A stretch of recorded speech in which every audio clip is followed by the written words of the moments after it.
Ultimately, content platforms are all competing for one thing, not traffic, but the gender structure of traffic. What does this mean? Over the past few years, female consumption, lifestyle, and product-seeding content have been thoroughly studied and mastered by platforms. However, the consumption power behind male users' cars, electronics, sports, gaming, alcohol, and gear is far from being fully captured. So you'll notice that platforms are no longer just fighting for user numbers. They are fighting for consumer demographics that are more valuable and harder to win over.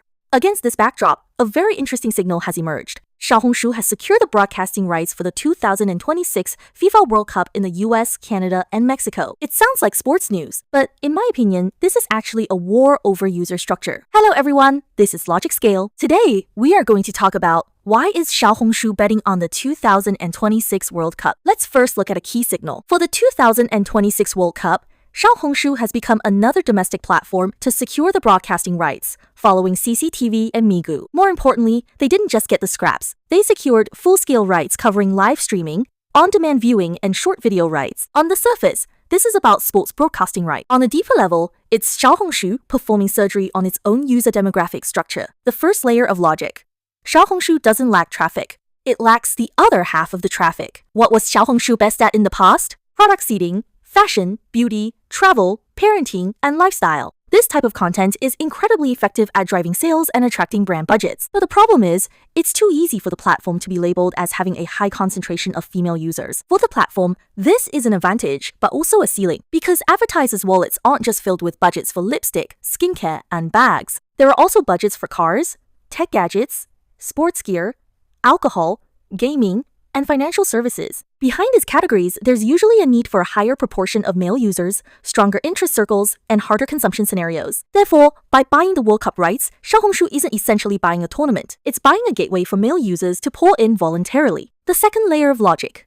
The World Cup isn't a sports event, it's a super traffic engine. When ordinary platforms handle sports broadcasting, the logic is simple. Buy the rights, start the live stream, and sell ads. But Xiaohongshu is different. Xiaohongshu's greatest strength isn't broadcasting it to you, but letting users post it themselves. After a World Cup match ends, other platforms might just be left with the replay. What Xiaohongshu wants to leave behind is tactical breakdowns, celebrity gossip, jersey fashion, late-night watch party vlogs, sports bar check-ins, sports gear recommendations, even a beginner's guide for fake fans. This is the terrifying power of a community platform. Live streaming is just the starting point.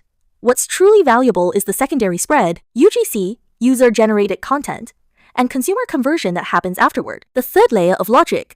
Xiaohongshu doesn't want to be a sports media outlet. It wants to be a sports lifestyle community. Let's translate this business loop into plain English. The World Cup is responsible for drawing people in. Community content is responsible for making them stay. Brand advertising is responsible for bringing the money in. E-commerce and local services are responsible for eating up the conversion. It's like opening a shopping mall. If you just invite a celebrity for a ribbon-cutting ceremony, people come for a moment and leave, that's just hype. But if, after the ribbon cutting, there are restaurants, jersey shops, bars, sports brands, and community events, and people are willing to stay and spend money, that's a business. Xiaohongshu is betting on the latter. And this wasn't a spur-of-the-moment decision. During the 2022 World Cup, Xiaohongshu already started collaborating on football content. For the 2024 Euro Cup, they brought in Mbappe to build buzz. In 2025, they went further and secured content for the Bundesliga and the DFL Super Cup. The 2026 World Cup is when they are finally showing their hand. The trajectory is very clear. First, test the waters with topics. Then, work with star players. Next, touch the leagues. Finally, grab the World Cup, the world's biggest sports IP. This isn't a hobby. This is a platform strategy. But here comes the question. Is this deal guaranteed to make money? Not necessarily. World Cup rights bring top-tier traffic, but they are also a top-tier stress test. First, the match schedule is unfriendly. The 2026 World Cup is hosted in the US, Canada, and Mexico. Converted to Beijing time, many matches will fall between late night and morning. This is a detriment to live viewership, ad sales, and brand conversion. Second, the technical pressure is extremely high. The World Cup isn't your average live stream. If a crucial match lags, users won't care if you're a community platform or not. They'll only remember one thing: I can't watch it here. Third, retention is the real challenge. When the World Cup comes, the users will come. But when the World Cup leaves, will the users still be there?